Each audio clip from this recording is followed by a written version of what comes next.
here I am with another update. So I was right. First, let me just say I was right. Always trust your instincts. When you feel something's wrong and you think, oh, this doesn't feel right, this isn't normal, don't try to shake it off. Trust your instincts. You know your body better than anyone else. So I went for the T.E.E. this past Friday, and I thought it was odd that they were like, well, just wait for your cardiologist to come talk to you. I was like, that's weird, because the past 2 times I had it, my cardiologist didn't come talk to me. I just saw him in the office and it was fine. So it was weird that he had to come into the room to talk to me. That right there was a flag. I was like, okay. So I waited for him to come in and talk to me. And he said that the valve is leaking more severely. With the aortic valve, there's like leaflets. So the blood flows, they close so that things can't backflow, right? So the blood comes out, but it closes so that it can't go back in, so it just goes out. Well, with the aortic valve, one of my leaflets is not closing all the way. So it opens, but it's not closing back. So there's backflow of blood coming in. So when they say you have a leaky valve, that's what it is. It's leaking, it's backflowing into my heart. So when I went to the ER that time, and the doctor told me, well, your heart's a little enlarged, but you probably know that. I thought it was a little weird. I was like, I didn't know that, Okay. So my cardiologist told me that, the reason I've been feeling the way that I feel, he said, is that you are in the beginning stages of heart failure. So he gave me Lasix. He prescribed me Lasix to take.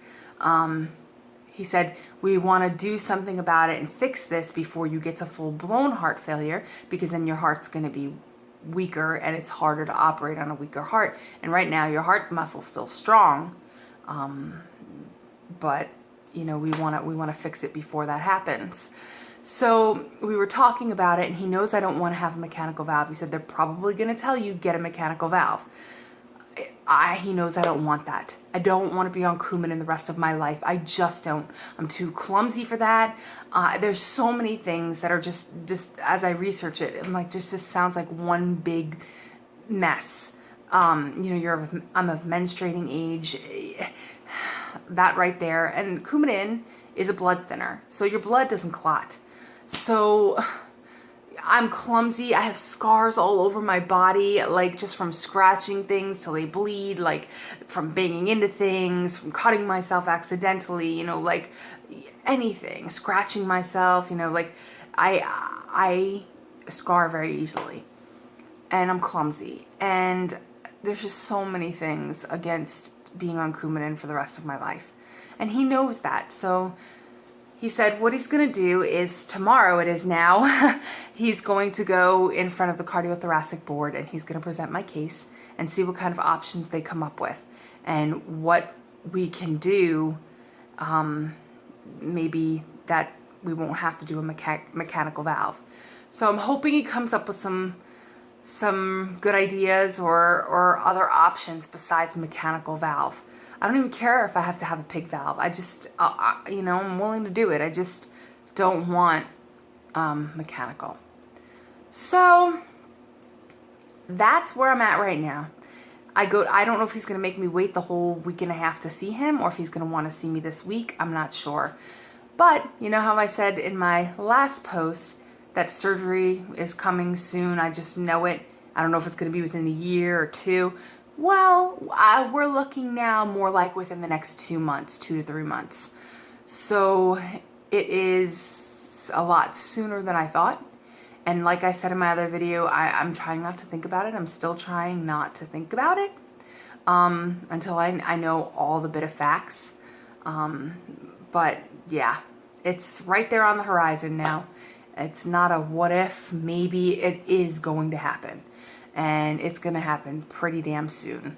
So that's something to look forward to. And that's where I stand right now.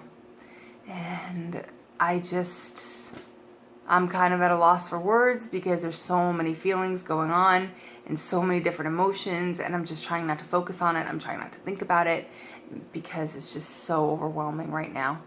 And it's like, you know what you're going to go through. You know what's coming. Like, is it worse when you don't know? I mean, it's scary when you don't know.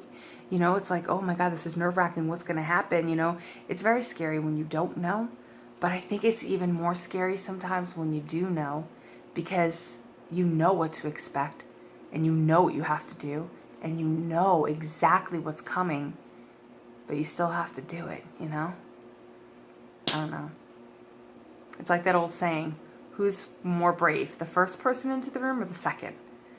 Well, the second, because the first person has no idea what they're walking into, but the second person knows exactly what they're walking into and they still walk in anyway. So, all right, that's my update for now, and I will post more in the weeks and months to come. Thanks for watching my videos.